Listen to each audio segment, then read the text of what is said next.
कहानी की शुरुआत होती है सैंडबर्ग की छुट्टियों से, जहां सैंडबर्ग अपने पति गोल्डबर्ग के साथ छुट्टियां मना रही थीं। ऐसे ही एक दिन वो मैक्सिको में एक दोस्त का जन्मदिन मनाने पहुंचे, जहां सैंडबर्ग के पति गोल्डबर्ग की मौत हो जाती है। सैंडबर्ग और गोल्डबर्ग की शादी को लगभग 11 साल का एक लंबा समय बीत चुका था। दोनों ने ये क्वालिटी टाइम बहुत ही अच्छे से स्पेंड किया था। दोनों एक दूसरे के प्रति काफी डेडिकेटेड भी थे। 11 साल की मैरिड लाइफ में उनके 2 बच्चे भी थे। जब देव गोल्डबर्ग की मौत हुई, तब बच्चे उनके साथ नहीं थे। वो कैलिफोर्निया में अपनी नानी के घर छुट्टियां मना रहे थे। जिस दिन गोल्डबर्ग और सैंडबर्ग मैक्सिको में अपने एक दोस्त का बर्थडे मनाने पहुंचे थे, वहां पर कुछ देर के बाद ही गोल्डबर्ग लापता हो जाते हैं। सैंडबर्ग ने गोल्डबर्ग को आसपास काफी ढूंढा और दूसरे लोगों ने भी उन्हें आसपास काफी ढूंढा, लेकिन गोल्डबर्ग का कोई पता नहीं चल पाया। जब गोल्डबर्ग मिले तो उनकी हालत बहुत ज्यादा नाजुक थी। तुरंत ही इमरजेंसी कॉल करके एम्बुलेंस बुलाई गई। एम्बुलेंस गोल्डबर्ग को लेकर हॉस्पिटल की तरफ दौड़ पड़ी। लगभग 30 मिनट के सफर में हॉस्पिटल के दरवाजे पर पहुंचने से पहले ही डेव गोल्डबर्ग इस दुनिया को अलविदा कह चुके थे। ये एक ऐसी घटना थी जिसने सैंडबर्ग को बुरी तरह से झकझोर कर रख दिया। सैंडबर्ग का दिल इस बात को मानने के लिए बिल्कुल भी तैयार नहीं था कि उन्हें इस दुनिया में सबसे ज्यादा प्यार करने वाला इंसान अब नहीं रहा।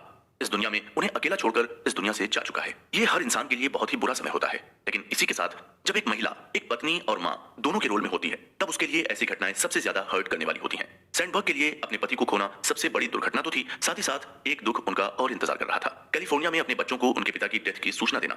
जब बच्चों को अपनी माँ से पिता की मृत्यु का समाचार मिलता है, तो ऐसी सिचुएशन को सोचकर ही रोंगटे खड़े हो जाते हैं, धड़कनें रुक जाती हैं, सांसें थम सी जाती हैं। उस पल की तो कल्पना भी नहीं की जा सकती। बच्चे सामने खड़े हों और एक माँ अपने पति की मृत्यु का समाचार सुना रही हो। डेव गोल्डबर्ग का अंतिम संस्कार भी हर किसी को दुखी करने वाला ही था, क्योंकि ना तो बच्चों को इस बात पर विश्वास हो रहा था कि उनके डैड अब इस दुनिया में नहीं है, तो वहीं सैंडबर्ग भी इस बात को स्वीकार करने की स्थिति में नहीं थी कि उनके पति अब इस दुनिया में नहीं रहे। ऐसे समय में सैंडबर्ग के दुख की कल्पना भी नहीं की जा सकती। ये समय एक ऐसे दुख का था जो लगभग पूरी तरह से असहनीय था, लेकिन फिर भी सहन तो करना ही था। ये एक ऐसा समय था जिसे हमें पुराने गाने की कुछ पंक्तियों से समझाने की कोशिश कर सकते हैं। उस पुराने गाने के बोल कुछ इस तरह हैं: दुनिया में हम आए हैं तो जीना ही पड़ेगा, जीवन है अगर जहर तो पीना ही पड़ेगा। यानी इस दुनिया में जिस व्यक्ति ने भी जन्म लिया है, उस व्यक्ति को चाहे सुख से, चाहे दुख से, चाहे हंसकर या फिर चाहे रोकर जीना ही पड़ता है। यदि किसी व्यक्ति को लगता है कि उसका जीवन किसी जहर से कम नहीं है, तो भी उसे इसी जहर के साथ जीना ही पड़ता है। जब सैंडबर्ग की पूरी दुनिया ही उजड़ गई थी, तो वो पूरी तरह से इमोशनली टूट गई थी। उसे अपनी जिंदगी का कोई भी किनारा नजर नहीं आता था। भविष्य में क्या होगा, वो इस सवाल का जवाब नहीं ढूंढ पा रही थी। ऐसे समय में जरूरत होती है एक ऐसे साथी की जो कंधा दे सके।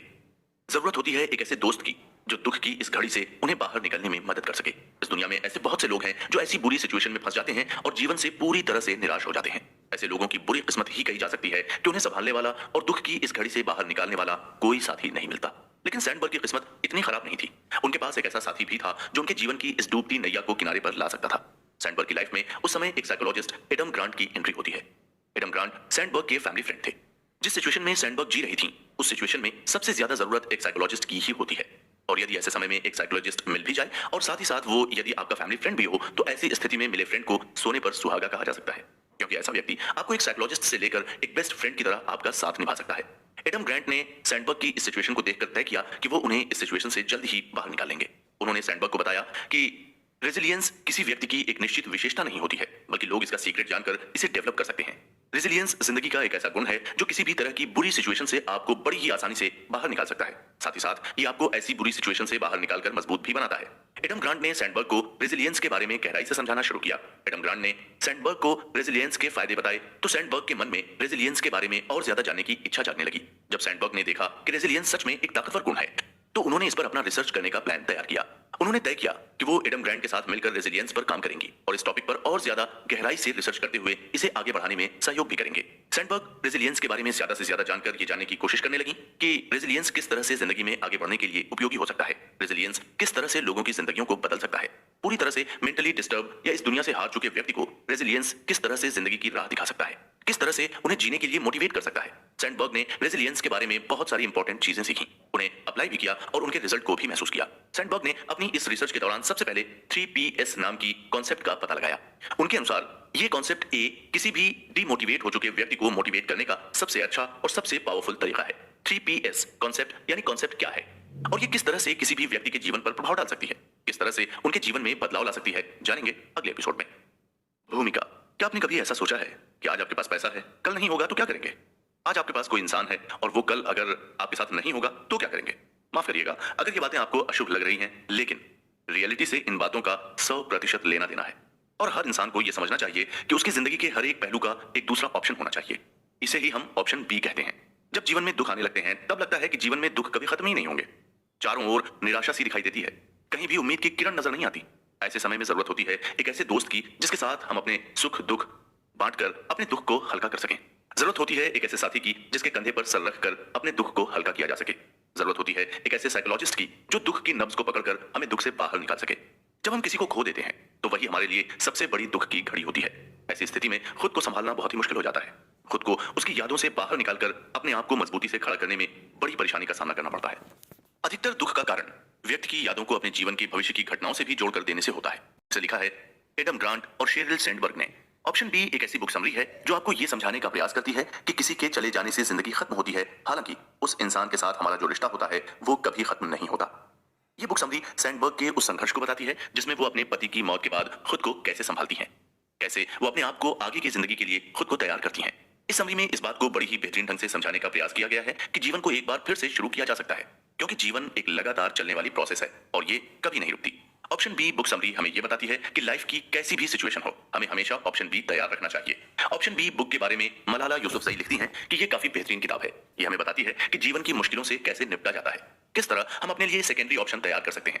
तो चलिए चलते हैं पहले एपिसोड की ओर, जहां हम सैंडबर्ग फैमिली की कहानी से सफर की शुरुआत करते हैं। खुद को जिम्मेदार मानना। हमारी जिंदगी में जब भी कुछ बुरा होता है और जब बहुत ही बुरा होता है तो सबसे पहले हम अपने आप को दोष देने लगते हैं। हम अपने आप से ये कहने लगते हैं कि शायद मैंने कोई बहुत बुरे कर्म किए थे जिसका परिणाम मुझे आज इस तरह से भुगतना पड़ा। हम अपने आप को ही दोष देने लगते हैं, अपने आप को ही हर बुरी घटना का जिम्मेदार मानने लगते हैं। लेकिन हम ये भूल जाते हैं कि हमने जितने बुरे कर्म किए हैं उनसे ज्यादा तो हमने अच्छे कर्म भी किए हैं। हम इस बात को भी भूल जाते हैं कि हमने दुख के समय किसी व्यक्ति की मदद की थी। हम इस बात को भी भूल जाते हैं कि एक भूखे बच्चे को हमने उसके चेहरे पर मुस्कान आने तक उसे भोजन करवाया था। हम हर एक अच्छे काम को भूल जाते हैं और हमें सिर्फ और सिर्फ एक ही बात याद रहती है कि हमने क्या गलत किया था। लेकिन सच तो यह है कि हमने अपनी जिंदगी में सबसे ज्यादा काम अच्छे ही किए हैं। जीवन में सुख और दुख एक सिक्के के दो पहलू हैं। सुख के बाद दुख आता ही आता है और दुख के बाद सुख आता है। दुख के बाद आने वाले सुख का आनंद ही अलग होता है। यदि किसी व्यक्ति के जीवन में हमेशा सुख ही सुख रहे तो वो सुखों की अहमियत ही भूल जाता है। तो वहीं यदि किसी व्यक्ति के जीवन में दुख ही दुख रहे और जब उसे सुख मिले तो ऐसे व्यक्ति ही सच में सुख का सही तरह से आनंद ले पाते हैं। इसलिए जीवन में सुख और दुख तो समय की घड़ी की खेल है, जिसमें हर सेकंड, हर मिनट, हर घंटे, हर दिन के बाद सुइयां बदलती रहती हैं। जीवन संघर्ष है और जीवन के संघर्ष व्यक्ति को जीवन का महत्व सिखाते हैं। लेकिन काफी बार ऐसा होता है कि जब व्यक्ति के जीवन में दुखों की एंट्री होती है तो वो उन्हें देखकर इतना ज्यादा डिमोटिवेट हो जाता है कि उसके दरवाजे से सुख वापस लौट जाता है, क्योंकि ऐसे व्यक्ति सुख के समय भी दुख को बहुत ज्यादा इन्वाइट करते रहते हैं। ऐसे समय में व्यक्ति को कुछ साइकोलॉजिकल स्टेप काम में लेनी चाहिए। सैंडबर्ग के 3 Ps कॉन्सेप्ट एक ऐसा ही कॉन्सेप्ट है जो किसी भी व्यक्ति को जिंदगी के सबसे बुरे टाइम से बड़ी ही आसानी से बाहर निकाल सकता है। मार्टिन सेलिगमैन नाम की एक साइकोलॉजिस्ट ने भी सैंडबर्ग के 3 Ps कॉन्सेप्ट को दुख जैसी नाटकीय घटनाओं पर काबू पाने का सबसे अच्छा तरीका बताया है। इस 3 Ps कॉन्सेप्ट में सबसे पहला पॉइंट पर्सनली लेना है, जो इस बात की तरफ इशारा करता है कि दुनिया में किसी बुरी घटना के बाद लोग सबसे ज्यादा दुखी क्यों होते हैं। जैसा कि किसी व्यक्ति के जीवन में कोई बुरी घटना घटती है तो उसे इस बात का विश्वास होने लगता है कि उसके कारण ही ऐसी घटना हुई है। अपने आप को दोष देने लगते हैं और सोचते हैं कि यदि वो वहां होते तो रिजल्ट बदल सकते थे। जैसे किसी रोड एक्सीडेंट में यदि कोई पति अपनी पत्नी को खो देता है तो उसे हमेशा वही बात याद आती है कि ये सब उसके कारण हुआ। उसे अपनी पत्नी को अकेले नहीं भेजना चाहिए था, उसे अपनी पत्नी को गाड़ी नहीं देनी चाहिए थी, उसे ही पत्नी के साथ जाना चाहिए था। इस तरह की बातें बार बार उसके दिमाग में घूमने लगती हैं और ये बातें ही उसे बहुत ज्यादा दुखी करने लगती हैं। लेकिन ऑथर कहते हैं कि जीवन में होने वाली किसी भी घटना के लिए हम जिम्मेदार नहीं होते। ये तो समय का खेल है। यदि आप उस समय वहां होते तो भी आप कुछ नहीं बदल पाते। हमारे धर्मशास्त्रों में ऐसे बहुत से उदाहरण देखने को मिलते हैं, जिसमें सबसे अच्छा उदाहरण रामायण का है। महर्षि वाल्मीकि ने भगवान श्री राम के जन्म से पहले ही भगवान श्री राम के जीवन की पूरी कहानी लिख दी थी। महर्षि वाल्मीकि ही उस समय एक अकेले ऐसे इंसान थे जिन्हें भगवान राम के जीवन में घटने वाली एक एक घटना की जानकारी थी। उन्हें इस बात की भी जानकारी थी कि जब भगवान श्री राम वनवास के बाद अयोध्या लौटेंगे तो एक धोबी की बातों के कारण माता सीता को वनवास कर देंगे। उन्हें इस बात की भी जानकारी थी कि अयोध्या से निकाले जाने के बाद माता सीता उनके आश्रम में ही रहने आएंगी। साथ ही साथ उन्हें इस बात की भी जानकारी थी कि माता सीता का अंत कैसे होगा। अंत समय में महर्षि वाल्मीकि ने इस घटनाक्रम को बदलने की कोशिश की। वो जानते थे कि यदि सीता अयोध्या राजभवन में गई तो वहां होने वाले घटनाक्रम के कारण सीता धरती में समा जाएंगी। इसलिए उन्होंने राम को विश्वास दिलाने के लिए और अयोध्या की जनता को सीता को एक पवित्र नारी सिद्ध करने के लिए लव कुश को घर घर जाकर रामायण की कहानी सुनाने के लिए कहा। उन्होंने अपने गुरु की आज्ञा के अनुसार अयोध्या की गलियों में घूम घूम कर राम कथा सुनाई। उन्होंने अयोध्या के राजभवन में भी राम कथा सुनाई। इसके बाद महर्षि वाल्मीकि माता सीता को लेकर अयोध्या के राज दरबार में जाते हैं और वो सभी को लव कुश और माता सीता की पवित्रता की कहानी भी सुनाते हैं। लेकिन इसके बावजूद भी अयोध्या के राज दरबार में सीता को एक बार फिर से अपनी पवित्रता सिद्ध करने के लिए कहा जाता है। और जब सीता से अपनी पवित्रता सिद्ध करने के लिए कहा गया तो उन्होंने धरती की गोद में समाने का निश्चय किया। महर्षि वाल्मीकि पूरे घटना चक्र को जानते थे और उन्होंने इस घटना चक्र को बदलने की कोशिश भी की, लेकिन बावजूद इसके जो होना था उसे बिल्कुल भी नहीं बदल पाए। सब कुछ जानते हुए भी वो कुछ नहीं कर पाए। इसलिए किसी भी बुरी घटना के लिए अपने आप को जिम्मेदार नहीं मानना चाहिए, भगवान श्री कृष्ण गीता में कहते हैं कि जो हुआ था अच्छे के लिए हुआ था, जो हो रहा है वो भी अच्छे के लिए हो रहा है, और भविष्य में जो कुछ भी होगा वो भी अच्छे के लिए ही होगा। भगवान श्री कृष्ण गीता में कहते हैं कि किसी भी इंसान के भाग्य में लिखी हुई घटना को बदल पाना असंभव है। इसलिए आपको अपना काम करते रहना चाहिए। रिजल्ट क्या होगा और क्या नहीं होगा ये आप तय नहीं कर सकते।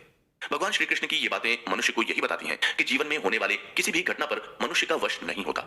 यदि वो अपने जीवन में होने वाली बुरी घटनाओं की जानकारी पहले ही प्राप्त कर ले तो भी वो उन घटनाओं को होने से नहीं रोक सकता।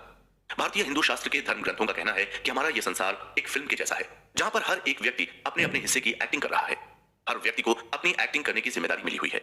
जिसको जिस तरह का एक्ट करने का काम सौंपा गया है वो उसी तरह से एक्ट कर रहा है।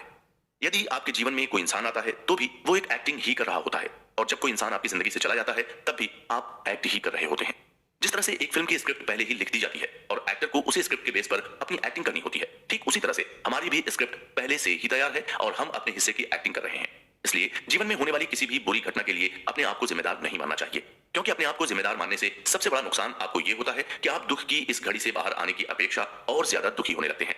ऐसे लोग बहुत ज्यादा मेंटली डिस्टर्ब भी हो जाते हैं। रिसर्च इस बात की तरफ इशारा करती है कि जो लोग जीवन में होने वाली बुरी घटनाओं के लिए अपने आप को जिम्मेदार नहीं मानते हैं, ऐसे लोग उन लोगों की तुलना में ज्यादा स्ट्रांग होते हैं जो जीवन में होने वाली बुरी घटनाओं के लिए खुद को जिम्मेदार मानते हैं। इसलिए दुख के समय अपने आप को स्ट्रांग बनाने के लिए सबसे पहले अपने दिमाग से इस बात को बाहर निकाल देना चाहिए कि जो कुछ भी हुआ वो आपके कारण नहीं हुआ, क्योंकि यदि आप वहां होते तो भी कुछ नहीं कर पाते और यहां हैं तो भी कुछ नहीं कर पाएंगे। होगा वही जो पहले से ही तय है। इसलिए अपने आप को ठीक रखने की कोशिश करनी चाहिए, क्योंकि हमारे साथ जो कुछ भी होता है वो हमारे कारण तो बिल्कुल भी नहीं होता। इस दुनिया में जीने वाले हर एक व्यक्ति की किस्मत उसकी अपनी किस्मत होती है। उसे किस तरह से इस दुनिया में आना है और किस तरह से इस दुनिया से जाना है ये उसकी अपनी किस्मत तय करती है। इसके लिए हम कभी भी जिम्मेदार नहीं हो सकते। दुखी होने का सबसे बड़ा कारण व्यापकता होती है। व्यापकता का मतलब है जीवन में बीते हुए दुखों के बोझ को ढोते हुए चलना। अगले एपिसोड में हम इसे ब्रीफली समझते हैं कि ये व्यापकता किस तरह हमारे जीवन पर असर डालती है। व्यापकता 3Ps का दूसरा कॉन्सेप्ट है व्यापकता।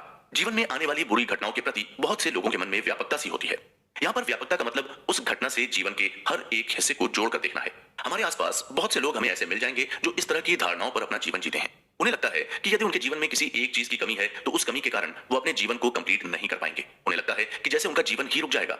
ऐसे लोगों को यह लगता है कि जब भी उनके जीवन में कुछ भी बुरा होता है, चाहे वो छोटी सी बुरी घटना हो या फिर कोई बहुत बड़ी बुरी घटना हो, उसका इफेक्ट उनके जीवन के हर एक हिस्से पर दिखाई देता है। इसे हम इस तरह से समझ सकते हैं कि कोई बालक यदि किसी क्लास में फेल हो जाता है तो वो सोचने लगता है कि उसके फेल होने के कारण अब हर कोई उसे शक की नजर से देखेगा, हर कोई उसे लूजर कहेगा। वो जहां जाएगा वहीं पर लोग ये कहेंगे कि ये परीक्षा में फेल हो गया है। हर तरफ लोग उसके फेल होने की बातें करेंगे, उसकी इज्जत मिट्टी में मिल जाएगी। हर किसी की नजर में वो लूजर साबित हो जाएगा। उसके माँ बाप को भी लोग ताने मारेंगे कि उनका बेटा एग्जाम में फेल हो गया है। हर तरफ उसकी थू थू होने लगेगी। इस कारण से उसकी कोई इज्जत नहीं होगी। उसके फेल होने का असर उसकी लाइफ पर भी पड़ेगा। वो कोई भी सरकारी नौकरी नहीं कर पाएगा और कोई भी प्राइवेट कंपनी तो उसके फेल होने के रिकॉर्ड को देखकर ही उसे नौकरी देने से मना कर देगी। जब उसे नौकरी नहीं मिलेगी तो उसकी शादी नहीं होगी, उसके बच्चे नहीं होंगे। बुढ़ापे में उसे अकेले ही रहना पड़ेगा। उसे ना तो पत्नी का प्यार मिलेगा और ना ही बच्चों का प्यार मिल पाएगा। बुढ़ापे में उसकी सेवा करने वाला कोई नहीं होगा। इस तरह से उसका जीवन जीवन नहीं रहकर एक नर्क बन जाएगा। यदि मान लो उसकी शादी भी हो जाती है तो बिना नौकरी के वो अपनी वाइफ की जरूरतों को पूरा नहीं कर पाएगा, क्योंकि उसकी जरूरतों को पूरा करने के लिए उसके पास इनफ पैसा नहीं होगा। और जब वो अपनी वाइफ की जरूरतों को पूरा नहीं कर पाएगा तो उसकी वाइफ उसे छोड़कर अपने घर चली जाएगी। हो सकता है कि वो किसी और के साथ भी शादी कर ले। इस तरह से उसकी लाइफ में एक बार फिर से अकेलापन आ जाएगा। न उसकी पत्नी होगी, ना ही उसके बच्चे होंगे और ना ही उनका प्यार होगा। लाइफ अकेले ही काटनी पड़ेगी। बुढ़ापा बोझ बन जाएगा। बुढ़ापे में कोई सेवा करने वाला नहीं रहेगा और अकेले ही उसकी मौत हो जाएगी। जब उसके बच्चे ही नहीं होंगे तो उसका अंतिम संस्कार भी कैसे होगा। यहाँ पर हम देखते हैं कि घटने वाली घटना बहुत छोटी सी थी, एक क्लास में फेल होना। उस क्लास में पढ़ाई करके पास हुआ जा सकता है, लेकिन फेल होने के कारण दिमाग में घूमने वाले ऐसे फिजूल के विचार व्यक्ति को कहीं का नहीं छोड़ते। हम देखते हैं कि फेल होने की घटना को व्यक्ति अपने आज के प्रेजेंट से लेकर अपने फ्यूचर तक से जोड़ देता है। वो अपने जीवन की हर एक घटना के साथ फेल होने की घटना को कनेक्ट कर लेता है और काफी ज्यादा डिप्रेस्ड हो जाता है, जबकि इस तरह के विचारों की कोई अहमियत नहीं है।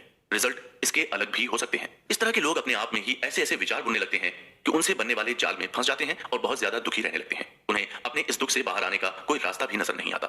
इसे हमें एक और कहानी के माध्यम से बड़ी ही आसानी से समझ सकते हैं। एक व्यक्ति काम की तलाश में बाजार गया। उसने एक अंडे की दुकान पर जाकर काम के बारे में पूछा। अंडे की दुकान के मालिक ने कहा कि उसके पास काम तो है, लेकिन उसका काम बहुत ही नाजुक है और उसे एक ऐसे व्यक्ति की तलाश है जो उसके नाजुक अंडों को उसके ग्राहकों तक सही सलामत पहुंचा सके। दुकानदार की बात सुनकर उस व्यक्ति ने कहा कि वो उसके काम को बड़ी ही आराम से कर सकता है। दुकानदार ने अंडों की टोकरी की तरफ इशारा करते हुए कहा कि इस टोकरी को तुम्हें दूसरे शहर के एक व्यापारी तक पहुंचाना है। इसके बदले में तुम्हें मेहनताने के रूप में 4 अंडे दूंगा।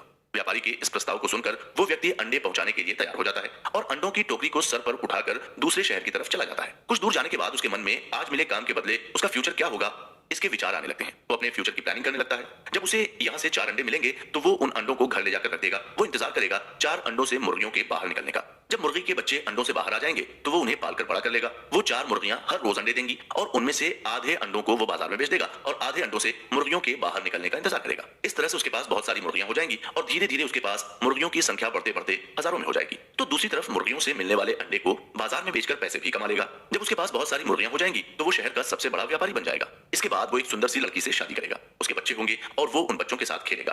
वो अपने ख्याल में खोया हुआ ही था कि अचानक से रास्ते में पड़े हुए एक पत्थर से उस व्यक्ति का पैर टकरा जाता है और वो नीचे गिर जाता है।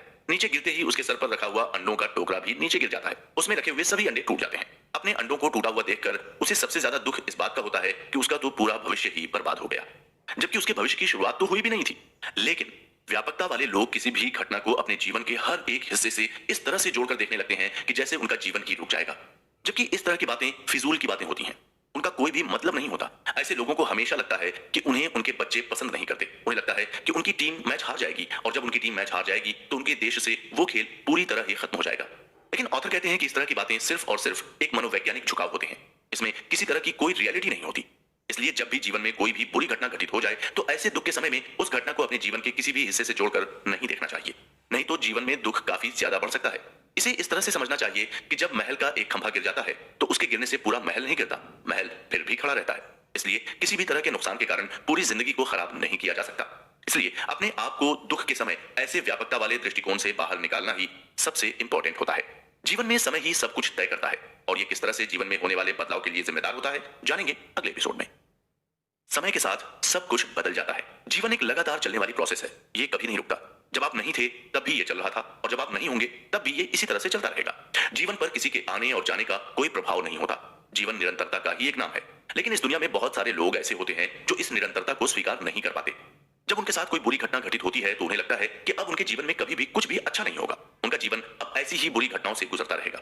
इस तरह के ये विचार किसी भी व्यक्ति के दिमाग में आने लगते हैं तो व्यक्ति पूरी तरह से डिसअपॉइंटेड हो जाता है। लेकिन सच तो यह है कि एक समय के बाद सब कुछ धीरे धीरे बदलने लगता है और सब कुछ पहले जैसा या फिर पहले से बेहतर होने लगता है। बहुत से लोग ऐसे हैं जब उनका किसी लड़की के साथ ब्रेकअप हो जाता है तो उन्हें लगने लगता है कि अब उनके जीवन में खुश होने की कोई वजह ही नहीं बची और वो अब अपनी पूरी लाइफ में कभी भी खुश नहीं रह पाएंगे। लेकिन सच तो यह है कि ऐसा कुछ नहीं होता। समय इस प्रकार के घाव को ठीक कर देता है। जब हम प्राचीन सभ्यताओं को देखते हैं तो हम पाते हैं कि जमीन के नीचे हजारों लाखों साल पहले लोगों के बनाए हुए मकान के अवशेष ही दिखाई देते हैं। लेकिन हमें इस बात की कोई जानकारी नहीं होती कि उन्हें किस व्यक्ति ने बनाया था, वो इनका किस तरह से उपयोग करते थे। हम देखते हैं कि जिन्होंने उन्हें बनाया था वो अब इस दुनिया में नहीं है, उनके बारे में हमारे पास कोई जानकारी भी नहीं है। वो क्या थे, क्यों थे, कैसे थे, हम उनके बारे में कुछ नहीं जानते। लेकिन फिर भी उनके खत्म होने से लेकर और आज तक वर्तमान में भी जीवन उसी स्पीड से लगातार चल रहा है। इसलिए अपने दिमाग में आने वाले ऐसे विचारों पर ध्यान नहीं देते हुए उन्हें दूर करने की कोशिश करनी चाहिए, क्योंकि तेजी से गुजरने वाला समय हर एक घाव को भर देता है और जो हमें असंभव लगता है वो भी समय के साथ होने पर संभव दिखाई देने लगता है। जैसे जैसे समय गुजरता जाता है हर चीज बदलती जाती है, यहाँ तक कि हमारी सोच और हमारे विचार भी बदल जाते हैं। जमीन में पड़ा एक छोटा सा बीज समय के साथ एक छोटा पौधा और ज्यादा समय गुजरने के साथ बड़े बड़े वट वृक्षों में बदल जाता है। हमारे विचार समय के साथ कैसे बदल जाते हैं इसे हम छोटे से उदाहरण से बड़ी ही आसानी से समझ सकते हैं। जब हम छोटे बच्चे थे तब हमें लगता था कि खुशी का मतलब बहुत ज्यादा खेल कूद और उत्साह होता है। लेकिन जैसे जैसे हम बड़े होते जाते हैं हमारे लिए खुशी का मतलब पूरी तरह से बदल जाता है। अब हम खुशी का अलग ही मतलब निकालने लगते हैं। जहां हमें पहले खुशी का मतलब उत्साह, उमंग, खेल कूद लगते थे, वहीं अब हमें खुशी का मतलब शांति लगती है। इसलिए समय के साथ साथ हर चीजें बदल जाती हैं, हर चीजों के मायने बदल जाते हैं, उनकी परिभाषाएं बदल जाती हैं। एक व्यक्ति जीवन भर कड़ी मेहनत करके और अपनी इच्छाओं को मार कर अपने परिवार का पालन पोषण करता है। वो इस उम्मीद में अपने परिवार वालों के लिए धन इकट्ठा करता है ताकि बुढ़ापे में वो आराम कर सके और उसके परिवार को कोई समस्या नहीं आए। लेकिन समय का कोई भरोसा नहीं होता और हो सकता है कि व्यक्ति अपने द्वारा जोड़ी गई धन संपदा का आनंद लिए बिना भी जा सकता है। हम ऐसे बहुत सारे एग्जाम्पल देखते हैं जिसमें लोग कस्में खाते हैं कि यदि वो उनकी दुनिया में या उनकी जिंदगी का हिस्सा नहीं रहेंगे तो वो उनके बिना जी नहीं पाएंगे। लेकिन जब समय के साथ संबंध टूट जाते हैं तो ऐसी कस्में खाने वाले लोगों की जिंदगी पर कोई गहरा प्रभाव नहीं पड़ता, सब कुछ नॉर्मल ही रहता है। एक पत्नी अपने पति से कहती है कि यदि उसका पति उसकी लाइफ से चला जाए तो वो जी नहीं पाएगी। एक बेटा अपने पिता से कहता है कि यदि आप नहीं रहेंगे तो मेरा भविष्य तो पूरी तरह से बर्बाद हो जाएगा, मैं आपके बिना जी नहीं पाऊंगा। लेकिन जब वो व्यक्ति इस दुनिया को छोड़कर चला जाता है तब उस घर में कुछ भी नहीं बदलता। कुछ दिनों का दुख होता है और जिंदगी एक बार फिर से पटरी पर लौटने लगती है। धीरे धीरे उस व्यक्ति को भुला दिया जाता है। इस तरह से जीवन में हर एक घटना समय के ढेर में नीचे दब जाती है और उसका अस्तित्व खत्म होने लगता है। एक समय के बाद उस व्यक्ति की सिर्फ यादें ही बची रहती हैं और वो यादें किसी व्यक्ति को भावनात्मक रूप से चोट भी नहीं पहुंचाती हैं। जब सैंडबर्ग ने अपने पति डेव गोल्डबर्ग को खोया तो एक बार सैंडबर्ग को भी ऐसा ही फील हुआ था। उन्होंने गोल्डबर्ग की मृत्यु के लिए खुद को जिम्मेदार मान लिया था। उनका मानना था कि यदि वो मैक्सिको नहीं जाती तो उनके पति की डेथ नहीं होती। इस तरह से वो काफी दिनों तक अपने आप को ही इस घटना के लिए जिम्मेदार मानती रहीं। जब गोल्डबर्ग की डेथ हुई तो सैंडबर्ग को भी एक बार तो यही लगा कि जैसे उसके लिए तो जिंदगी ही खत्म हो गई, उसकी लाइफ अब अंधेरे में चली गई है। उसका जीवन संकटों से भर गया है। बिना पति के वो कैसे जी पाएगी? कैसे वो अपने बच्चों के सपनों को पूरा कर पाएगी? उसने भी यही मान लिया था कि उसके जीवन के महल की दीवारें उसके पति पर ही टिकी हुई हैं और उसके पति के जाने के बाद उसका महल पूरी तरह से गिर गया है। इस कारण से सैंडबर्ग काफी दिनों तक अवसाद में ही घिरी रही। सैंडबर्ग को भी यही लगा कि उसके पति की कमी कोई पूरी नहीं कर पाएगा, उसके पति की जगह कोई नहीं ले पाएगा। जो भी वो कर सकते थे उस काम को इस दुनिया में कोई पूरा नहीं कर पाएगा। उसके बिना तो जैसे जीवन ही खत्म हो गया है। इस तरह के 3PS की शिकार सैंडबर्ग भी हुई। वो भी अपने आप को हर एक घटना के लिए जिम्मेदार मानती रही। लेकिन जब उन्हें 3PS के बारे में पता चला तो उन्हें विश्वास हो गया कि ऐसा कुछ नहीं होता। समय के साथ सब कुछ बदल जाता है, हर एक घाव भर जाता है, जीवन फिर से दौड़ने लगता है। ये 3PS ही लोगों को दुखी करने का सबसे बड़ा कारण है। यदि कोई व्यक्ति इन 3PS को अच्छे से समझ लेता है और उन्हें अपने जीवन में उतार लेता है तो इस बात की गारंटी ली जा सकती है कि हर एक व्यक्ति को अवसाद से बाहर निकाला जा सकता है। सैंडबर्ग कहती हैं कि शुरुआत में वो भी 3PS का शिकार हो गई थी, लेकिन जैसे ही उसे इस बात की जानकारी मिली तो उसे पता चला कि गोल्डबर्ग तो तुरंत ही मर चुका था और उसके जाने से कोई बहुत ज्यादा फर्क भी नहीं पड़ा। इसलिए सैंडबर्ग कहती हैं कि अगर मुझे गिरना ही है तो मुझे गिरने दिया जाए, क्योंकि जब मैं गिरूंगी तो ही मैं कुछ बन पाऊंगी और गिरने से मैं जो बनूंगी वही मुझे गिरने से रोक भी लेगा। इसलिए मुझे धीरे धीरे गिरने ही दिया जाए। इसका मतलब है कि जीवन में हर चीज के पीछे अच्छाई छुपी होती है। यदि हम ढूंढने की कोशिश करें तो हमें वो अच्छाई बड़ी ही आसानी से मिल सकती है। जब धनुष पर बाण चढ़ाया जाता है तब पहले एरो को काफी पीछे तक खींचा जाता है और फिर उसे छोड़ा जाता है। लेकिन यदि वहां पर बाण सोच ले कि उसके जीवन में तो प्रत्यंचा एक ऐसी रुकावट है जो उसे आगे बढ़ने की बजाय पीछे की तरफ खींच रही है, तो वो गलत है, क्योंकि कुछ समय के बाद ही वही प्रत्यंचा उस बाण को उसकी अपेक्षा से भी बहुत ज्यादा आगे तक पहुंचा देती है। इसलिए कहा जाता है कि यदि जीवन में समस्याएं आ रही हैं तो उन समस्याओं के पीछे भी कोई अच्छाई ही छुपी होती है, क्योंकि भगवान आपको कुछ अच्छा देने वाले होते हैं। इसलिए वो आपको अभी परेशानियां देकर आपको मजबूत बनाने की कोशिश कर रहे हैं। कहते हैं कि जब सोने को आग में तपाया जाता है तभी वो कुंदन बनता है। यदि सोने को आग में नहीं तपाया जाए तो वो कभी भी कुंदन नहीं बन सकता।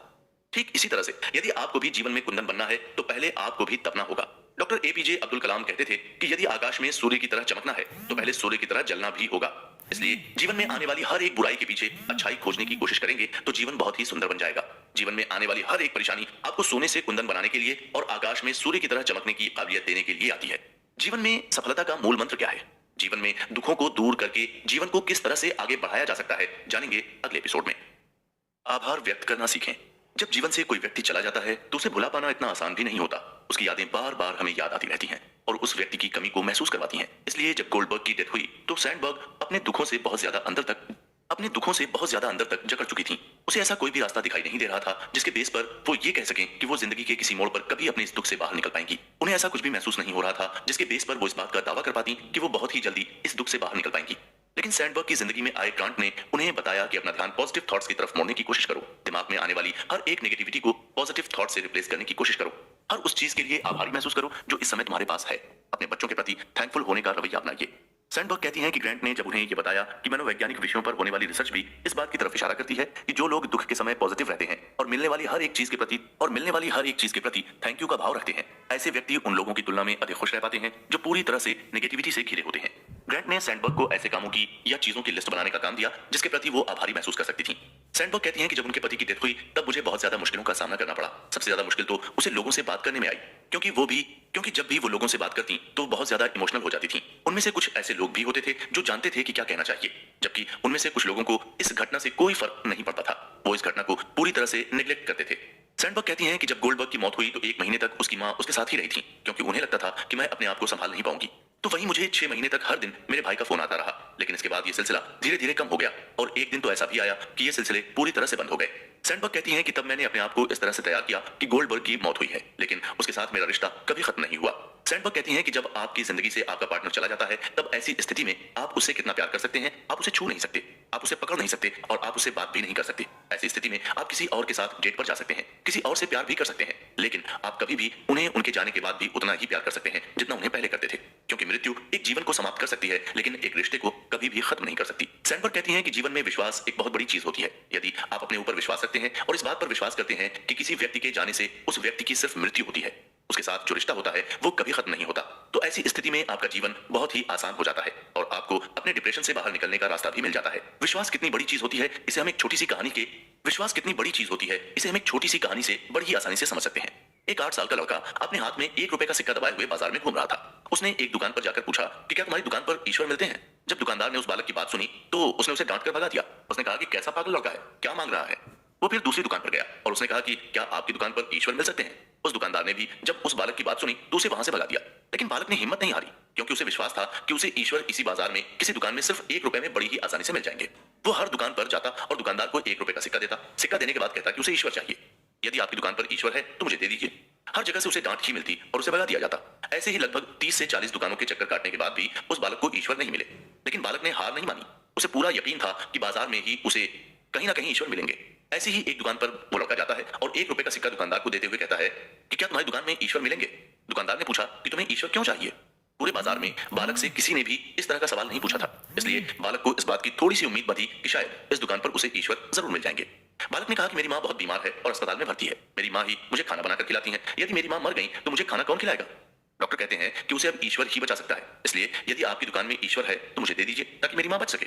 उस बालक की बात सुनकर उस दुकानदार को सारा माजरा समझ में आ गया। उसने बालक के हाथ से 1 रुपए का सिक्का ले लिया और कहा कि हाँ, मेरे पास ईश्वर है, और वो 1 रुपए में ही मिलता है। इसके बाद दुकानदार ने बालक को पानी का एक गिलास देते हुए कहा कि ये गिलास ले जाओ और इस गिलास से अपनी माँ को पानी पिला देना, वो जल्दी ठीक हो जाएंगी। अगले दिन उस हॉस्पिटल में कुछ स्पेशलिस्ट डॉक्टर की एक टीम आती है और उस 8 साल के बच्चे की माँ का ऑपरेशन कर देती है। कुछ ही दिनों में उस बच्चे की माँ पूरी तरह से ठीक हो जाती है। लेकिन जब हॉस्पिटल से छुट्टी की बारी आती है तो हॉस्पिटल के भारी भरकम बिल को देखकर उस महिला के तो होश ही उड़ गए। उस महिला को परेशान देखकर डॉक्टर ने कहा कि चिंता की कोई बात नहीं है, आपके सभी बिल की पेमेंट एक व्यक्ति ने पहले ही कर दी है और उन्होंने आपके लिए एक चिट्ठी छोड़ी है। उस महिला ने उस चिट्ठी को खोलकर पढ़ना शुरू किया। उस चिट्ठी में लिखा हुआ था कि आपको मैंने नहीं बचाया, आपको तो ईश्वर ने बचाया है। आपको मेरा धन्यवाद कहने की कोई जरूरत नहीं है। यदि आपको धन्यवाद कहना ही है तो अपने 8 साल के बच्चे को कहो जो बाजार में 1 रुपए में ईश्वर को खरीदने चला था। लेकिन मैं कहता हूं कि ईश्वर 1 रुपए में भी मिलते हैं, इसलिए आपके सभी बिल 1 रुपए में खरीदे हुए ईश्वर ने ही भरे हैं। गर्व होता है मुझे ऐसे बालक के विश्वास पर जो ईश्वर की ही कीमत लगाने चला हो। यदि मन में विश्वास हो तो करोड़ों रुपयों की जगह सिर्फ 1 रुपए में भी ईश्वर को बड़ी ही आसानी से खरीदा जा सकता है। इसलिए जीवन में विश्वास सबसे बड़ी पूंजी होती है और यही किसी व्यक्ति की सबसे बड़ी ताकत भी होती है। जीवन में हमेशा पॉजिटिव रहते हुए हमें इस बात के बारे में सोचना चाहिए कि जीवन बहुत बड़ा है। किसी के जाने से उसका शरीर मरता है, उसके साथ हमारा जो संबंध था वो कभी खत्म नहीं होता। उसके साथ हमारा जो रिश्ता था वो पहले से और ज्यादा मजबूत बन सकता है। हमें दुख की घड़ी में भी अपने आप पर, अपने ईश्वर पर विश्वास रखते हुए हमेशा आगे बढ़ते रहना चाहिए। स्वामी विवेकानंद कहते हैं कि विश्वास, विश्वास, विश्वास। अपने आप पर विश्वास, अपने ईश्वर पर विश्वास और अपने काम पर विश्वास, यही सफलता का मूल मंत्र है। जो व्यक्ति अपने आप पर विश्वास रखता है, अपने ईश्वर पर विश्वास रखता है और जो अपने काम पर विश्वास रखता है या जीवन में आगे बढ़ने के लिए जिस रास्ते को चुनता है उस रास्ते पर विश्वास करता है तो उस व्यक्ति को जीवन में सफलता जरूर ही मिलती है। इसलिए जीवन में विश्वास का होना बहुत ही जरूरी है। डायरी का जीवन में क्या महत्व होता है जानेंगे अगले एपिसोड में। डायरी मेंटेन करना शुरू करें। जब शेरिल सैंडबर्ग ने इस बात को पहचान लिया कि उनके दुख का सबसे बड़ा कारण 3Ps का सिस्टम है, जिसके बाद उन्होंने अपने आप में पॉजिटिव चेंजेस करने शुरू किए। हर एक चीज के प्रति थैंकफुल होने का भाव दिखाने लगी, हर चीज के लिए आभार प्रकट करने लगी। लेकिन किसी को भुला पाना बहुत ही मुश्किल होता है। ऐसी स्थिति में व्यक्ति एक मोटिवेशन चाहता है। हर एक व्यक्ति ऐसे समय में किसी का साथ चाहता है। समय बीतने के साथ साथ जिंदगी एक बार फिर से लाइन पर आने लगती है। लेकिन फिर भी जब हम खाली बैठे होते हैं तो हमें छोड़कर जाने वाले लोगों की यादें अंदर तक झकझोर देती हैं। ऐसी स्थिति में हमें कुछ ऐसी टेक्निक की जरूरत होती है जिससे हम अपने आप को फिजिकली और मेंटली ठीक रख सकें। सैंडबर्ग ने ही कुछ ऐसी टेक्निक के बारे में पता लगाया है जो किसी व्यक्ति को दुख के समय एक इंसान की तरह सहारा दे सकती हैं। शेरिल सैंडबर्ग कहती हैं कि जब दिन के अंत में आप अपने सभी काम करके फ्री हो जाते हैं तो एक डायरी निकाल लें और उस डायरी में आपको 4 तरह की बातों को लिखना है। शेरिल सैंडबर्ग ने अपने एक्सपीरियंस के बेस पर 4 ऐसे टॉपिक्स की लिस्ट बनाई है जो किसी भी व्यक्ति के लिए अपने आप में एक बहुत बड़ा मोटिवेशनल साबित हो सकती हैं। दिन भर की थकान के बाद जब भी आप रात को आराम करने बैठें तो अपनी डायरी में सबसे पहले 3 ऐसी चीजों के बारे में लिखें जिन्हें आपने आज के दिन पूरा किया हो। भले ही ये काम आपको बहुत छोटे लगे, हो सकता है कि आपने जो काम किए हैं आपकी नजर में उनका कोई मतलब ही नहीं हो, लेकिन इन्हें आपको अपनी जीत मानकर डायरी में लिखना है। ये आपके उस दिन की छोटी छोटी जीत होगी। आप अपनी डायरी में ऐसे कामों को भी लिख सकते हैं जैसे आपने अपने सभी मेल्स चेक किए। यदि आज आपने किचन में काम किया है तो लिखें कि आज आपने किचन का काम किया। यदि आपने किचन में बर्तन साफ किए हैं तो उनके बारे में भी लिख सकते हैं। खाना बनाया है तो उसके बारे में भी लिख सकते हैं। 3 ऐसे काम की लिस्ट बनाते समय ऐसा कभी नहीं सोचें कि ये सब तो बकवास है। डायरी में नोट करते समय अपने मन में सिर्फ एक ही बात का ध्यान रखें कि आप जो कुछ भी डायरी में नोट कर रहे हैं वो सब आपकी आज की उपलब्धियां हैं जिन्हें आपने पूरे मन से प्राप्त किया है। जैसे जैसे आप डायरी में हर दिन ऐसे छोटे छोटे कामों की लिस्ट बनाना शुरू करेंगे तो आपको पता चलेगा कि जीवन अभी भी नहीं रुका है, जीवन अभी भी चल रहा है, जीवन खत्म नहीं हुआ है। आपको समझ में आ जाएगा कि जो आपने जीवन के प्रति धारणाएं बनाई हैं वो सभी बेकार हैं। जीवन कभी नहीं रुकता। आप हर दिन अपने आप में बदलाव करते हुए प्रोग्रेस कर सकते हैं। ये बातें आपको अंदर से बहुत ज्यादा मोटिवेट करते हुए जीवन के प्रति आपके नजरिए को पूरी तरह से बदल कर रख देंगी। इससे आपको महसूस होगा कि भले ही आपके जीवन में सब कुछ बहुत ही बुरा घटित हो रहा हो, लेकिन आपके जीवन में छोटी छोटी कुछ ऐसी उपलब्धियां हैं जो आप हर दिन प्राप्त कर सकते हैं। दूसरा काम, आपको अपनी डायरी में दिन भर के अनुभव के बारे में लिखना है। जब आप अपनी डायरी में अपने दिन की 3 उपलब्धियों के बारे में लिख लें तो उसके बाद अब डायरी में हर दिन के छोटे छोटे अनुभवों के बारे में लिखना शुरू करें। आपको डायरी में अपने पूरे दिन भर के बारे में लिखना शुरू करना है। आपको जो कुछ भी याद आता है उसे ही लिख डालें। आपने आज के दिन की शुरुआत कैसे की, पूरे दिन भर आपने क्या क्या किया, किस तरह के काम को पूरा किया और काम को नहीं करने का बहाना करके कैसे उसे कल के लिए छोड़ दिया। आज के दिन आपसे मिलने कौन कौन आया, आप किस किस से मिलने गए, ये सब भी लिख सकते हैं। आपने पूरे दिन भर कैसा महसूस किया, जब आपके साथ घर में कोई मौजूद था तब आपके दिमाग में क्या घूम रहा था, और जब आप अकेले ही बैठे थे तब आपके दिमाग में क्या घूम रहा था। इस तरह की बातें आप हर दिन की डायरी में जब नोट करेंगे तो आपको बड़ा ही हल्कापन महसूस होगा। हो सकता है कि आपको लगे कि ये आपकी बीती हुई जिंदगी की यात्रा है, लेकिन जब आप इसे बाद में पढ़ेंगे तब आपको इसका एक अलग ही एहसास होगा। ये आपके शरीर में एक डॉक्टर की तरह बदलाव करने में सक्षम होगा। अपने हर दिन की परेशानियां, हर दिन के अनुभव कागज पर उतारने से अपने आप को बहुत ही हल्का महसूस कर सकते हैं आप। जापान में जब भी कोई व्यक्ति बहुत ज्यादा अवसाद में होता है तो उसे अपने मन की सारी भड़ास एक कागज पर लिखने के लिए दी जाती है। इसमें वो अपने दिल और दिमाग में आने वाली हर एक छोटी सी छोटी और बड़ी सी बड़ी बातों को लिखता जाता है, और उसके बाद उस कागज को या तो जला दिया जाता है या फिर फाड़ दिया जाता है। इसका रिजल्ट ये होता है कि जापान के लोगों को चिंता से बाहर आने में ज्यादा वक्त नहीं लगता। रिसर्चर्स भी इस बात को स्वीकार करते हैं कि जब आपके अंदर बहुत ज्यादा गुस्सा भरा हो तब आपको थोड़ी देर रुकना चाहिए और मन ही मन 1 से लेकर 100 तक गिनती गिननी चाहिए। इसके बाद आप देखेंगे कि आपका गुस्सा खत्म हो चुका है। इसलिए दुख के समय भी अपने दुखों को कागज पर उतार देना चाहिए, इससे मन हल्का हो जाता है। किसी को अपने मन की बात सुनाने से हमें एक अलग ही एहसास होता है, इसलिए दुख के समय किसी और से अपने दुख को बांटने की बजाय उन्हें अपनी पूरे दिन भर की दिनचर्या में डायरी में लिख लेना चाहिए। आपके लिखे हुए इन अनुभवों को भविष्य में जब आप फिर से पढ़ेंगे तब आपको एक अलग ही तरह का एहसास होगा। दुख के समय अपने जीवन से खुशी के पलों को ढूंढना बहुत ही मुश्किल होता है, क्योंकि उस समय हमारी मानसिकता सिर्फ और सिर्फ दुख के साथ जुड़ी होती है। इसलिए हम जहां भी अपनी नजर दौड़ाते हैं वहीं हमें दुखी दुख नजर आता है। इसलिए ऑथर कहते हैं कि ऐसी घड़ी में हर दिन अपनी डायरी में 3 छोटी छोटी खुशियों के बारे में लिखना चाहिए। अपने हर दिन के रूटीन को पूरी तरह से एनालाइज करके खुशी के छोटे छोटे पलों को ढूंढने की कोशिश करना शुरू कीजिए और उन खुशी के छोटे छोटे पलों को डायरी में उतारना शुरू कीजिए। ऐसा करने पर आपको एहसास होगा कि जब आपकी दुनिया पूरी तरह से दुखों से घिरी हुई हो तब भी आपके जीवन में कहीं ना कहीं खुशियां भी मौजूद रहती हैं। जब हम खुशियां ढूंढने की कोशिश करते हैं तो वो हमें बड़ी ही आसानी से मिल सकती हैं। दुख के समय अपने जीवन से खुशियों को ढूंढने के लिए अपने आप से कुछ छोटे छोटे सवाल पूछ सकते हैं। अपने आप से पूछें कि आप अपने साथ काम करने वाले लोगों के साथ आखिरी बार कब हंसे थे। उस दिन को याद करने की कोशिश करें कि जब आप ऑफिस में थे और किसी बात पर आप अपने ऑफिस के सभी साथियों के साथ खिलखिलाकर हंस पड़े थे। जब आप ऐसी घटना को याद करेंगे तो आपके चेहरे पर अपने आप ही हंसी आ जाएगी। आपको महसूस होगा कि आपके जीवन में दुखों से ज्यादा हंसी से जुड़े हुए पल हैं। आप अपने आप से पूछ सकते हैं कि आपके बच्चों ने आपसे कोई मजेदार सवाल पूछा हो और उस सवाल को सुनकर आप काफी देर तक हंसते रहे हो। जब आप ऐसे इंसिडेंट्स को ढूंढ लेंगे तो आपकी आंखों के सामने उस समय आपके बच्चे की मासूमियत से भरे हुए चेहरे से पूछा गया मजेदार सवाल आपके चेहरे पर ऑटोमेटिक ही हंसी ले आएगा। आपको बहुत ही अच्छा फील होगा। याद करें कि आपने जीवन के उस पल को, जब मौसम बहुत शानदार था और आप उस मौसम का आनंद लेने के लिए घर से बाहर निकले हों और उस दिन फुल एंजॉयमेंट किया हो, ऐसे इंसिडेंट्स अपनी डायरी में जरूर लिख लें। खुशी से जुड़ी हर छोटी और बड़ी बात को अपनी डायरी में नोट करते जाएं। इससे आपको पता चलेगा कि आपके जीवन में खुशियां खत्म नहीं हुई हैं, बस आपने खुशियों का पता खो दिया है। खुशियां तो आपके चारों तरफ आज भी हैं। इन सभी बातों से आपको याद आएगा कि जीवन अभी भी खत्म नहीं हुआ है। जो बातें आपको उस समय खुशी देती थी वो बातें आज भी आपको खुशी दे सकती हैं। बस इंतजार इतना सा है कि आप उन्हें जीना कब शुरू करते हैं। डायरी में छोटी छोटी खुशियों को लिखना आपको हमेशा इस बात का एहसास करवाता रहेगा कि जीवन इतना छोटा भी नहीं है कि उसे एक छोटी सी बुरी घटना से पूरी तरह से खत्म कर दिया जाए। जीवन बहुत बड़ा है और उसमें सुख और दुख आते जाते रहेंगे। हमारा जीवन दुखों से ज्यादा खुशियों के इंसिडेंट से भरा हुआ है। अपने काम को मोटिवेट करने का सबसे अच्छा तरीका अपनी फीलिंग्स को अपनी डायरी में नोट करना है। थैंकफुल होने का जीवन में क्या महत्व है जानेंगे अगले एपिसोड में। थैंकफुल महसूस करें। जीवन में हमें क्या मिला है इस बात को जरूर देखना चाहिए, क्योंकि जो चीजें हमारे पास हैं उन चीजों के लिए बहुत से लोग स्ट्रगल करते हुए भी दिखाई देते हैं। इसलिए अपने आप को ऐसी चीजों के लिए थैंकफुल समझना चाहिए। आपको समझना चाहिए कि आपके पास एक गाड़ी है जिससे आप कहीं भी आ जा सकते हैं, इसलिए अपनी गाड़ी के प्रति थैंकफुल महसूस करें। आपके पास एक सुंदर घर है जिसमें आप रहते हैं और उसमें आपकी सुख सुविधा से जुड़ी हर चीज मौजूद है, इसलिए अपने घर के लिए थैंकफुल महसूस करें। ऑथर कहते हैं कि जीवन में हर उस चीज के लिए, हर उस घटना के लिए थैंकफुल रहना चाहिए जो हमें मिली है। थैंकफुल होना व्यक्ति के जीवन में बहुत बड़ा परिवर्तन लाती है। ये इंसान को जीवन जीने के लिए प्रेरित भी करती है। आप एकदम स्वस्थ हैं, आपको किसी भी तरह की कोई बीमारी नहीं है, इसलिए अपने अच्छे स्वास्थ्य के लिए भी थैंकफुल रहना चाहिए, क्योंकि इस दुनिया में ऐसे लोगों की कोई कमी नहीं है जो जीवन भर बड़ी ही गंभीर बीमारियों से जूझते रहते हैं और हमेशा इसी बात की प्रार्थना करते रहते हैं कि उन्हें एक अच्छा स्वस्थ जीवन मिले। और यदि वो आपको मिला हुआ है तो आपको इसके लिए थैंकफुल तो होना ही चाहिए। किसी चीज के लिए थैंकफुल होने का मतलब है उस चीज के लिए धन्यवाद देना। कह सकते हैं कि थैंकफुल होना भी एक तरह का विश्वास है, जिसमें हम अपने जीवन में मिली हुई चीजों के प्रति अपना विश्वास दिखाते हुए उनका थैंक्स करते हैं। यदि आप अपने जीवन में ऐसी चीजों को ढूंढना शुरू करेंगे तो गारंटी के साथ कहा जा सकता है कि इसकी लिस्ट बहुत लंबी होगी। जरूरी नहीं है कि आपकी इस लिस्ट में आपके पास जो चीजें मौजूद हैं वही हो। इस लिस्ट में आपके जीवन में घटने वाली कुछ ऐसी घटनाएं भी हो सकती हैं जिन्होंने आपके जीवन को एक अलग ही शानदार दिशा में मोड़ दिया हो। थैंकफुल होना जीवन को किस तरह से बदल सकती है, इसे हम एक छोटी सी कहानी के माध्यम से बड़े ही आसानी से और अच्छे से समझ सकते हैं। किसी शहर में सड़क के किनारे एक फल का ठेला लगा हुआ था जिसमें तरह तरह के फल रखे हुए थे। फलों को तौलने के लिए तराजू भी रखा हुआ था, लेकिन वहां पर बेचने वाला कोई नहीं था। उस ठेले पर एक बोर्ड लगा हुआ था और उस पर लिखा हुआ था कि मेरी माँ बहुत बीमार रहती है, मेरे परिवार में मेरे अलावा मेरी माँ का कोई नहीं है, क्योंकि पत्नी और बच्चों की डेथ हो चुकी है, इसलिए अपनी माँ को देखने के लिए मुझे बार बार घर जाना पड़ता है। यदि आपको फल चाहिए तो यहाँ पर रखे हुए तराजू से फल तौल कर ले जा सकते हैं। रेट लिस्ट यहाँ लिखी हुई है।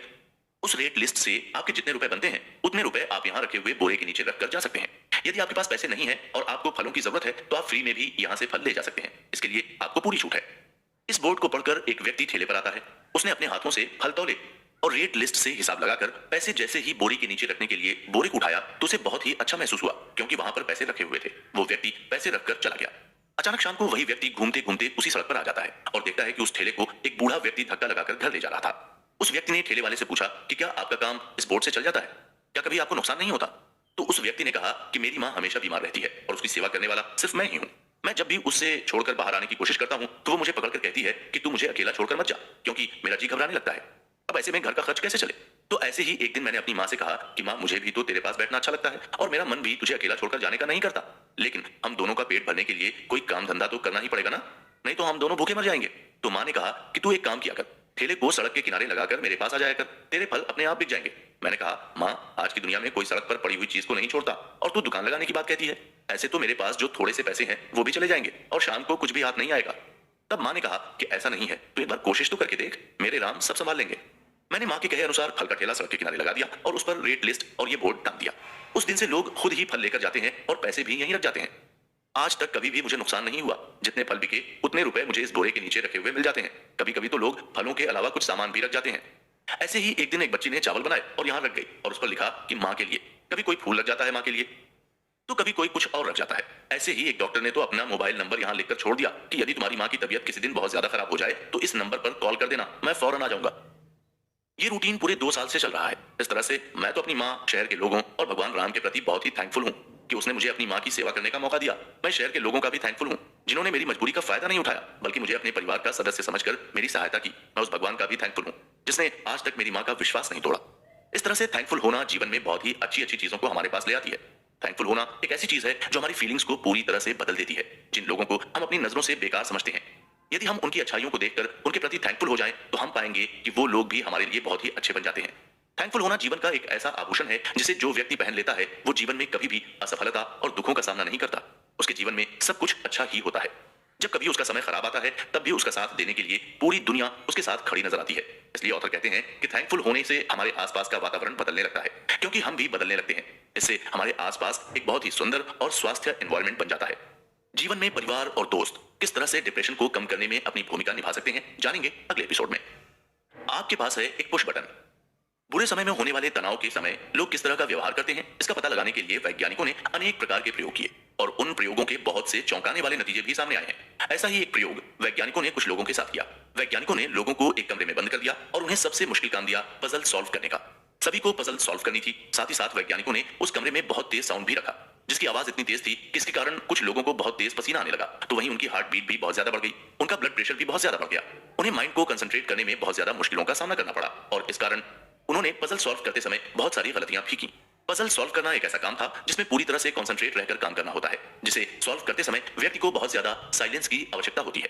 जब वैज्ञानिकों ने अपना ये एक्सपेरिमेंट शुरू किया तो बहुत तेज आवाज के कारण कुछ लोगों को बहुत ज्यादा परेशानी का सामना करना पड़ा। वो अपने आप पर बिल्कुल भी कंट्रोल नहीं रख पाए और उन्होंने उस एक्सपेरिमेंट को छोड़ने का डिसाइड कर लिया। इस तरह से वैज्ञानिकों ने देखा कि कुछ लोग एक्सपेरिमेंट को पूरा होने से पहले ही छोड़कर जा चुके थे। वैज्ञानिकों ने इस एक्सपेरिमेंट में सभी को एक स्विच भी दिया था जिससे कोई भी व्यक्ति साउंड को बंद कर सकता था। यानी यदि आप एक्सपेरिमेंट में बैठे हैं तो आपको वहां का साउंड बहुत ज्यादा परेशान कर रहा है, उस साउंड को पूरी तरह से बंद कर सकते थे। निश्चित रूप से ये आपके पास पूरी तरह से साइलेंट एनवायरनमेंट का एक ऑप्शन था। एक ऐसा बटन था जिसे काम लेकर पजल को सॉल्व करते समय पूरी तरह से अपने आप को कंसंट्रेट रखा जा सकता था और होने वाली गलतियों की संख्या में कमी भी की जा सकती थी। लेकिन वैज्ञानिकों ने देखा कि जिन्होंने इस एक्सपेरिमेंट से हार मान ली या जो पूरी तरह से अपने आप को कंसंट्रेट नहीं कर पाए, उन्होंने यहां से भाग जाने का डिसाइड कर लिया था, लेकिन उन्होंने उस बटन को नहीं दबाया था। तो वहीं जो लोग इस एक्सपेरिमेंट में शुरू से लास्ट तक बैठे रहे, उन्होंने भी इस साइलेंट वाले बटन को बिल्कुल भी काम में नहीं लिया। उन्होंने उसी साउंड में बैठकर गलतियां करते हुए पजल को सॉल्व किया। वैज्ञानिकों के लिए यह सबसे ज्यादा आश्चर्य की बात थी, क्योंकि गलतियां कम करने और अपने आप को पूरी तरह से कंसंट्रेट करने का ऑप्शन होते हुए भी उस ऑप्शन को काम में नहीं लिया गया। जिन लोगों ने तेज आवाज में भी पजल सॉल्व करने की कोशिश की, वो ऐसे लोग थे जो अपने आप पर कंट्रोल रख सकते थे, यानी वो तनाव को सहन करने की कोशिश कर रहे थे। इस एक्सपेरिमेंट से वैज्ञानिकों ने यह निष्कर्ष निकाला कि अपने आप पर पूरी तरह से कंट्रोल रखना खुद के लिए एक सेटिस्फैक्शन होता है, लेकिन ऐसा तब होता है जब आपके पास उस स्ट्रेस को कंट्रोल करने के लिए एक साइलेंस का बटन होता है। ऑथर कहते हैं कि जब किसी व्यक्ति को यह पता रहता है कि वो बहुत ज्यादा तनाव में होगा, तो उसे तनाव से बाहर लाने के लिए उसके पास ऐसी चीजें या लोग हैं जो उसे सहारा दे सकते हैं, तो ऐसे लोग तनाव को काफी हद तक सहन कर जाते हैं। इस तरह से तनाव कम करने के ऑप्शन होने के बाद तनाव को मैनेज कर पाना बहुत ज्यादा आसान हो जाता है। इसलिए ऑथर कहते हैं कि ये एक्सपेरिमेंट इस तरफ इशारा करता है कि जब आप बहुत ज्यादा तनाव में हो तब आप अपने चारों तरफ नजर दौड़ाकर ऐसे लोगों को खोजने की कोशिश करें जो तनाव के समय आपके तनाव को कम करने के लिए आपके काम आ सकते हैं। ऐसे लोगों में आप अपने परिवार के सदस्य या अपने बेस्ट फ्रेंड को ढूंढ सकते हैं जो आपके तनाव को कम करने में आपकी हेल्प कर सकते हैं। ऐसे लोगों से आप बात कर सकते हैं, अपनी प्रॉब्लम शेयर कर सकते हैं, जिससे आपको अपने तनाव को कम करने में मदद मिलेगी। ये ऐसे स्विच हैं जो तनाव को कम कर सकते हैं। जब आप अपनी लाइफ में ऐसे लोगों को ढूंढ लेंगे तो आप बेहतर तरीके से तनाव को मैनेज कर पाएंगे, क्योंकि आप जानते हैं कि जब आपका तनाव एक सीमा से बहुत ज्यादा बढ़ जाएगा और आप उसे सहन नहीं कर पाएंगे तब आप उस बटन को दबा सकते हैं जिससे तनाव पूरी तरह से गायब हो जाएगा। आप जानते हैं कि जब आपके लिए तनाव बहुत ज्यादा असहनीय हो जाएगा तो आपके पास ऐसे लोग हैं जिनके पास जाकर आप अपने तनाव को पूरी तरह से दूर कर सकते हैं। इसलिए ऑथर कहते हैं कि तनाव से निपटने के लिए और दुख से अपने आप को बचाने के लिए सबसे पहले किसी भी घटना को अपने आप से जोड़ना बंद कर देना चाहिए। इसके बाद उस घटना को अपनी जिंदगी के किसी भी हिस्से से जोड़कर नहीं देखना चाहिए। ऐसा नहीं होना चाहिए कि घटना बहुत छोटी सी हो लेकिन आपने सोच सोचकर उसे बहुत बड़ा बना दिया हो और आपको लगने लगे कि आपका जीवन खत्म हो चुका है, यानी छोटी सी राई का पहाड़ नहीं बनाना चाहिए। ऑथर कहते हैं कि ये दोनों काम करने के बाद हमें अपने माइंड को इस तरह से ट्रेन करना चाहिए कि जीवन में घटने वाली कोई भी घटना और उसका प्रभाव स्थायी नहीं होता। समय सभी घाव को धीरे धीरे भर देता है। ये समय बड़ी बड़ी सभ्यताओं के अवशेषों को मिटा सकता है, तो हमारे जीवन में आने वाले दुख तो इसके लिए बहुत ही छोटे हैं। अपने आप को इन 3 Ps से बाहर निकालने के लिए ऑथर कहते हैं कि अपने आप पर पूरी तरह से कंट्रोल रखते हुए हर दिन अपनी डायरी में 3 छोटी छोटी जीत के बारे में लिखना चाहिए। हर दिन अपनी डायरी में ऐसी चीजों को लिखना शुरू करें जो आप हर दिन कर रहे हैं। 2 ऐसी चीजों के नाम अपनी डायरी में लिखें जिनके लिए आप आभारी हैं। उनके बारे में अपनी डायरी में लिखें जो आपके पास हैं और आपको खुशी दे सकते हैं। दुख के समय अपनी डायरी में 3 ऐसी घटनाओं को भी लिखें जिन्होंने आपकी लाइफ में आपको बहुत ज्यादा खुशी दी हो, आपको खिलखिलाकर हंसाया हो। कहते हैं कि दुख के समय इससे निपटने के लिए हर दिन डायरी लिखने की आदत डालनी चाहिए और उस डायरी में पूरे दिन भर आपके द्वारा किए गए हर काम को पूरी तरह से एक्सप्लेन करना चाहिए और उस बात को नोट करना चाहिए जिससे आपको खुशी मिली हो, जिससे आप हंसे हो, जिससे आपको दुख मिला हो। इन सभी स्टेज को फॉलो करके कोई भी व्यक्ति अपने दुख की घड़ी से सैंडबर्ग की तरह बड़ी ही आसानी से बाहर आ सकता है और दुनिया के लिए एक मिसाल के तौर पर काम कर सकता है। सैंडबर्ग ने इस बात को बड़ी अच्छे तरीके से समझ लिया था कि उनके पास तनाव को दूर करने के लिए एक पुश बटन है और जिस दिन तनाव उसकी सहन करने की सीमा से ज्यादा हो जाएगा उस दिन वो उस पुश बटन को दबाकर तनाव को गायब कर देंगी। खुद पर विश्वास ही जीवन की सबसे बड़ी पूंजी होती है। जानेंगे अगले एपिसोड में। खुद को समझने की कोशिश करें। मैंने जितना सोचा था उससे कहीं ज्यादा कमजोर हूं, लेकिन जितना मैंने कभी नहीं सोचा था उससे कहीं ज्यादा मजबूत भी हूं। हम अपने बारे में भी पूरी तरह से कुछ नहीं जानते। हम नहीं जानते कि हमारे अंदर कौन कौन सी क्वालिटीज मौजूद हैं, क्योंकि हमने कभी भी अपने आप को एनालाइज करने की कोशिश नहीं की। हमें लगता है कि हम बहुत मजबूत हैं, हम किसी भी घटना का सामना बिना डरे और बिना परेशान हुए कर सकते हैं। लेकिन जब हमारे जीवन में कोई घटना घटित हो जाती है तब हमें इस बात का एहसास होता है कि हम अपने आप को जितना मजबूत समझते थे उससे कहीं ज्यादा हम कमजोर हैं। ठीक ऐसे ही जीवन का बुरा समय हमें इस बात का भी एहसास करवाता है कि हम अपने बारे में जितना सोचते थे उससे कहीं ज्यादा हम होते हैं। जिस तरह के प्रेशर को हम लोगों पर देखकर ये सोचते हैं कि ये प्रेशर यदि हमारे ऊपर आ जाए तो हम इसे कभी सहन ही नहीं कर पाएंगे, लेकिन हम देखते हैं कि जब वो प्रेशर हमारे ऊपर आता है तब हम उसका सामना इस तरह से करते हैं कि हम बहुत ज्यादा मजबूत हों। इस तरह से हमें पहली बार इस बात का एहसास होता है कि हम जितने ज्यादा मजबूत अपने आप को महसूस करते हैं उससे ज्यादा हम कमजोर होते हैं। लेकिन जिन चीजों के लिए हम कभी अपने आप को मजबूत महसूस नहीं करते उन बातों के लिए हम सबसे ज्यादा मजबूत होते हैं। इस तरह से जीवन में आने वाली परेशानियां हमारे लिए अनेकों प्रकार के नए दरवाजों को खोलने का भी काम करते हैं। पेंसिल्वेनिया यूनिवर्सिटी में एडम ग्रांट और उनके सहयोगियों ने पोस्ट ट्रॉमिक पर अपने रिसर्च शुरू की। वो इस बात का पता लगाना चाहते थे कि पोस्ट ट्रॉमिक के बाद व्यक्ति किस तरह से इस सिचुएशन से बाहर आ सकता है। एडम ग्रांट और उनके सहयोगी ने 5 ऐसे पॉइंट्स के बारे में पता लगाया जो किसी भी पोस्ट ट्रॉमिक से पीड़ित व्यक्ति को बाहर निकालने में सहायता कर सकते हैं। इनमें से पहला पॉइंट है अपनी व्यक्तिगत ताकत को ढूंढना। एडम ग्रांट और उनके सहयोगियों ने अपनी रिसर्च के दौरान पाया कि किसी भी तरह के पोस्ट ट्रॉमिक सिचुएशन से बाहर आने में किसी व्यक्ति की सबसे बड़ी हेल्प उसकी खुद की ताकत ही महत्वपूर्ण होती है। इसलिए ऐसी सिचुएशन में व्यक्ति को अपने आप को एनालाइज करके अपने स्ट्रॉन्गेस्ट पॉइंट्स के बारे में जानकारी जुटाना चाहिए, क्योंकि ऐसे पॉइंट्स ही आपको किसी भी बुरी सिचुएशन से डील करने की अनुमति दे सकते हैं। ये स्ट्रॉन्गेस्ट पॉइंट कुछ भी हो सकते हैं, जिसमें आपके परिवार के सदस्य हो सकते हैं, आपके मित्र हो सकते हैं। पोस्ट ट्रॉमिक से बाहर आने के लिए दूसरा सबसे मददगार पॉइंट है प्रशंसा प्राप्त करना। जब कोई व्यक्ति बहुत बुरी घटना से गुजर चुका होता है तब उसके लिए उस घटना के बाद पहली बार मिलने वाली प्रशंसा एक बहुत बड़ा अचीवमेंट होता है। उसकी खुशी अलग ही होती है। इसलिए ऑथर कहते हैं कि किसी भी बुरे वक्त से गुजरने के बाद ऐसे काम करने में अपना फोकस लगाना चाहिए जिन्हें करने के बाद एक अलग तरह की खुशी खुद को महसूस हो और साथ ही साथ दूसरे भी आपको अप्रिशिएट करें। एडम ग्रांट ने पोस्ट ट्रॉमिक से बाहर आने के लिए तीसरा पॉइंट गहरे संबंध बनाना बताया है। एडम ग्रांट कहते हैं कि पोस्ट ट्रॉमिक जैसे सिचुएशन से बाहर आने के लिए व्यक्ति को अपने दोस्तों और परिवार के सदस्यों की तरफ अपना ध्यान केंद्रित करना चाहिए। हो सके तो नए दोस्त बनाने चाहिए और उन संबंधों को गहराई के साथ निभाना चाहिए। इससे आपको पोस्ट ट्रॉमिक जैसे सिचुएशन से बाहर आने में काफी मदद मिलेगी। नेक्स्ट पॉइंट में व्यक्ति को जीवन के बारे में ज्यादा से ज्यादा जानने की कोशिश करते हुए इसके महत्व को समझने की कोशिश करनी चाहिए। और लास्ट पॉइंट में एडम ग्रांट कहते हैं कि व्यक्ति को जीवन में नई संभावनाओं की खोज करने की कोशिश करनी चाहिए। अपने आप को एनालाइज करते हुए व्यक्ति को ऐसे टारगेट बनाने चाहिए जो उन्हें फ्यूचर में आगे बढ़ने में मदद कर सकते हैं, या फिर जो टारगेट पहले के थे उन टारगेट को पूरा करने में अपना ध्यान लगाना चाहिए। सैंडबर्ग कहती हैं कि जब उन्होंने पहली बार ये सब सुना तो उन्हें एडम ग्रांट की बातों पर कोई विश्वास नहीं हुआ। उन्हें लगा कि एडम ग्रांट अपने रिसर्च का प्रचार कर रहे हैं, लेकिन एडम ग्रांट ने उन्हें कहा कि अक्सर लोग यही कहते दिखाई देते हैं कि लोग वो नहीं हो सकते जो वो कभी देख ही नहीं पाते, लेकिन यदि आप ये नहीं देख सकते कि विकास संभव है तो आप इसे कभी भी पूरा नहीं कर पाएंगे। इसलिए जीवन में हर एक चीज के लिए अपने आप को पॉजिटिव रखते हुए वहां तक देखने की कोशिश करनी चाहिए जहां तक आपने आज से पहले कभी नहीं देखा हो। आपको ऐसी जगह पर देखना शुरू करना चाहिए जहां से आप अपने फ्यूचर को काफी ब्राइट बना सकते हैं।